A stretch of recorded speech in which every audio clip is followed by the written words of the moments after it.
Hi all, this is Sean. So today I wanted to make a video about Cartier. I've been really interested at the moment in the Cartier Tank Must, but also alternatives to this watch, as I'm not sure yet whether I'm digging the whole quartz thing. Still can't get the solar. It's the 2nd of September as we speak and it doesn't seem to be on the website.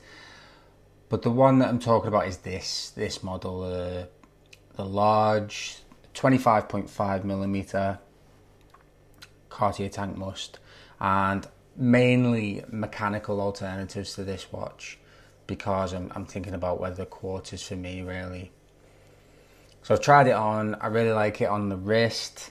Part of me feels, do I want steel or would I prefer precious metal? Well, I could prefer it, but I don't think I'll be getting it because it's a lot more expensive, as I've discussed in previous videos. But yeah, what alternatives there are to this watch? Mainly Cartier, because that's the brand I'm interested in at the moment. So the most obvious first alternative is the Tank Must XL, which is a bigger watch. It's 41 by 31, and this is an automatic watch with a date. I've tried it on and it was too big for me. I've got a 6.25-inch wrist, but if you've got a bigger wrist, it might work for you and you might like the look, but I personally don't. Another alternative, obviously, is the Tank Must Vintage. Some of them tend to be in really poor condition, particularly the gold plating, because it's silver plated with gold, is rubbing off. What you can do is you can solve that, and I saw this morning a lovely sterling silver one, so you know you won't have that issue with the gold plating. That's quartz and manual wind, so you can get a manual wind version, but the manual wind version is kind of a bog standard ETA manual wind, so it's nothing special in quotation marks. But if you don't dig quartz, I guess that'll be more for you, and perhaps for me too. I really like it.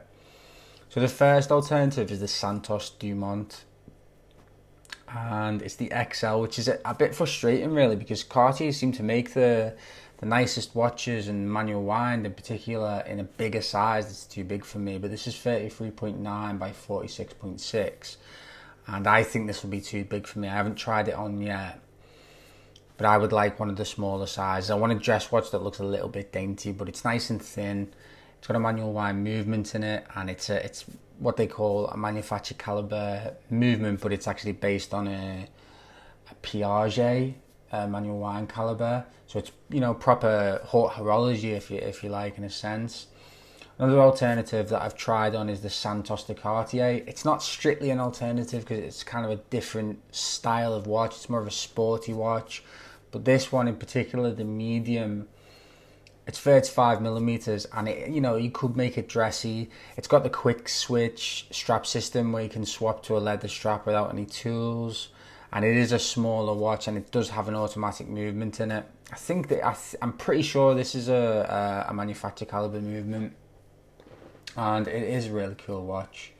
In terms of alternatives, I've tried to make them relatively realistic. So this is significantly more expensive than the Must, but I've not gone up to, you know, Tank Centres and Tank Louis Cartiers, which are 5 times the price, because that would be silly.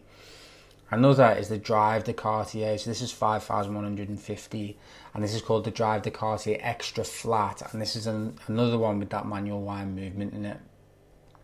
It's 39 by 38, and it's more of a traditional shape. I guess it's more square, and it's a bit sportier, but it is still dressy, and this is another one with a really good movement in it that, you know, you can be proud to wear. I think that's the thing about quartz. I want a Cartier to feel special.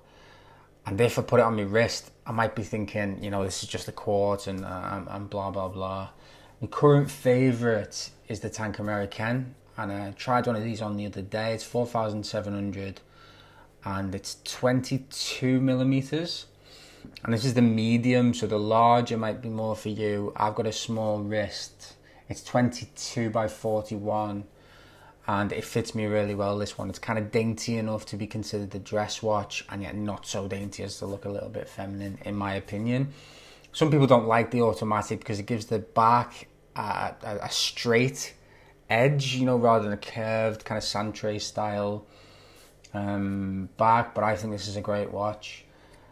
Another way you could tackle the kind of alternatives for me is to go with precious metal and stick with the quartz. So for example, an American, you could probably get a vintage American in gold around about the same price as one of the Americans that I've just shown you, or a Louis Cartier in the 4,000 or so, again solid gold but with a quartz movement.